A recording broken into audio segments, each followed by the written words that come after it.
சின்ன படம் பெரிய படம்லாம் பார்க்க மாட்டார். இந்த ஒரு சாங் பாடுறதுக்கு அவர் சொல்லியே இருக்கார் வந்து, எப்பா அந்த சாங் எனக்கு ஸ்கோப் இருக்கா, நீ எந்த ஹீரோவாக இருந்தாலும் பரவாயில்ல, அது ரஜினியாக இருக்கட்டும் மற்றவங்களாக இருக்கட்டும், எனக்கு அது ஒரு மைலேஜ் கொடுக்குதா, அப்போ நான் பாட வரேன்.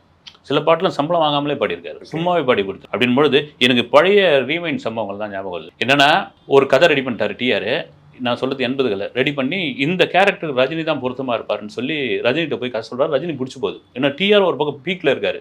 அந்த கேரக்டர் பேர் வந்து செயின் ஜெயபால். ஆமாம், கையில் வந்து செயின், சைக்கிள் செயினை சுற்றிட்டு இருக்க மாதிரி சூப்பராக இருக்குன்னு சொல்லிட்டு, யார் தயாரிக்க போகிறதுன்னு, நான் தான் தயாரிக்க போகிறேன்னாரு. அப்போ ரஜினி என்னன்னா, ஏவிஎம், சத்யா மூவிஸு, வாகினி, இப்படி பெரிய பெரிய நிறுவனங்கள்லாம் நடிச்சுட்டு இருந்தால, இது ஒரு பெரிய நிறுவனம் தயாரிச்சா நல்லா இருக்குன்னா, அதெல்லாம் இல்லை, நான் தான் தயாரிப்பேன்னு சொல்லி இவரே வந்து அந்த கேரக்டர் நடிச்சார். அதுதான் உயிருள்ள ஒரு விஷயம். அதுதான் உயிருள்ள விஷயம். அதெல்லாம் செயின் ஜெயபால் கேரக்டர். நீங்கள் பார்த்தீங்கன்னா ரஜினி பண்ணியிருந்தாரா எப்படி இருக்குன்ற மாதிரியான ஒரு விஷயம்.